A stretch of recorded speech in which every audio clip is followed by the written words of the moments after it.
ഇന്നത്തെ ലേഖന ഭാഗത്തിൽ പൗലോസ്ലീഹ ശരീരത്തിൻ്റെ പ്രവണതകളെപ്പറ്റി സംസാരിക്കുന്നു. I have the right to do everything, but everything is not beneficial for me. എല്ലാം നല്ലത് തന്നെ, പക്ഷേ എല്ലാം എനിക്ക് പ്രയോജനപ്രദമല്ല.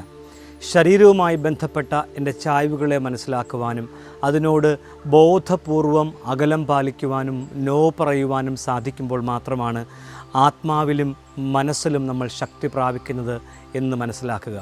ചെറിയ സുഖങ്ങളോട്, ചെറിയ സന്തോഷങ്ങളോട് നോ പറയുമ്പോൾ മാത്രമാണ് ആത്മാവിൽ ശക്തിയുള്ള മനുഷ്യരായി, മനസ്സിൽ ശക്തിയുള്ള വിൽ പവറുള്ള മനുഷ്യരായി നമ്മൾ മാറുന്നത്.